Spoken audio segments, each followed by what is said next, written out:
Well, I'm incredibly satisfied with the registrations. So far, we have 5,000 registrants from all over the world, about 1,500 alone from Asia Pacific, 1,500 from Europe, about 1,000 from North America, and approximately 500 from Latin America. So a very good split in registrations, and it keeps growing. We still have a week to go for early bird and still a few months before annual meeting. So very excited indeed. We have approximately 140 exhibitors, which literally doubles the number we had last year. We have 14 sponsors. These numbers keep growing. In terms of participation, when it comes to exhibitors, there are about 35 from China alone, 25, 26 from United States, about 10 from United Kingdom. So again, a lot of businesses, firms, really interesting in exhibiting, in interacting with the members, and I think that's great news, of course. First, I think the program is absolutely excellent, and I would like to thank the project team and the staff for working so hard on it. As you know, we have two tracks, the IP and innovation track and the business track. The business track alone has 14 sessions.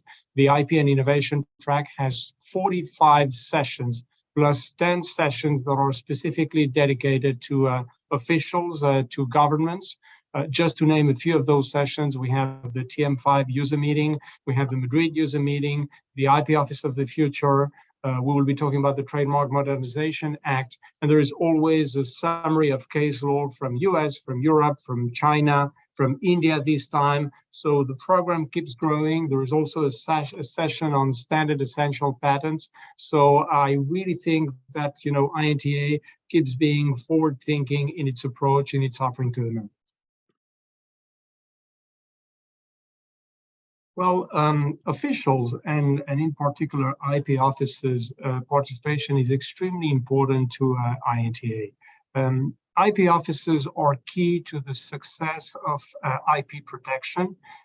We need strong, sustainable, forward-thinking IP offices, and this is where a public-private partnership is so important.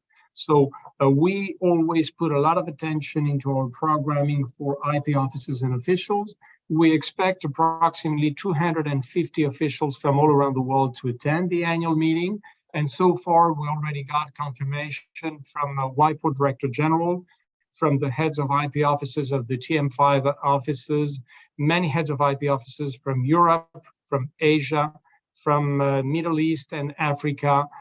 So that is really, very promising. And of course, we're very honored to host them and to be a platform of exchange and best practices also for IP offices. Are kind of a different format compared to a traditional session. In a workshop, you have the opportunity to really interact with the speakers, interact with the other attendees. We will have 5 of those workshops. The in-house practitioners workshop, of course, the Women Leadership Initiative, which is very dear to our heart, the professional development workshop, the anti-counterfeiting workshop, and the career development day. These are great opportunities, not only to learn, but really to network. They're always extremely well attended by corporates. So it's also, a good opportunity for, the law firms, the professionals to interact with the corporate members as well. As you know, business development and networking is absolutely, critical to our members, and therefore, it's paramount to INTA. So we pay a lot of attention to providing as many opportunities of networking business development across the meeting. This year, we will have more table topics than ever. We have a record number of 250 table topics. We will have, on top of that, 14 social networking offerings. For example, Chinese tea appreciation, connecting with the community with a halal lunch. There's going to be a bike and bites, food trail, and many more. On top of that, we have the regional receptions, which is a nice way to put together people from one and the same region. We will have the INTA Foundation brunch. that was very successful at leadership meeting, and we expect it to be as successful, if not more, at annual meeting. Of course, we'll have more than 150 committees and project teams meetings. And perhaps just to give you a sense of the numbers, we have almost 250 plan your own events from law firms from all around the world. I think that really shows you how in good shape our community is and how much interest there is around the annual meeting in Singapore.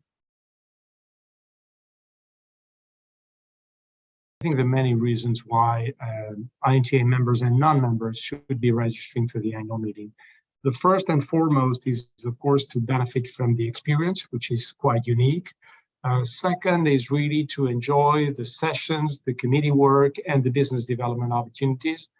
Third is to also support the association. And I think here the concept of solidarity is extremely important. We're a community, we're the IP community, and I think as part of that community, we need to help each other. And as kind of a reminder to everyone, everything, sessions, committee meetings, receptions, will require a badge and will require to be registered. So to me, to be very honest, people who attend a meeting without being registered, without a badge, look odd to their counterparts. And benefiting from the annual meeting experience without registering is like buying a counterfeit good. You don't want to do these kind of things. I definitely think that annual meeting 2023 in Singapore is kind of unique. It's the first time we're going back to Asia since Hong Kong 2014. It's also the first major IP meeting after the reopening from China. We have more than 1,500 registrants from Asia alone. Just to give you a sense of numbers, there's approximately 500 from China.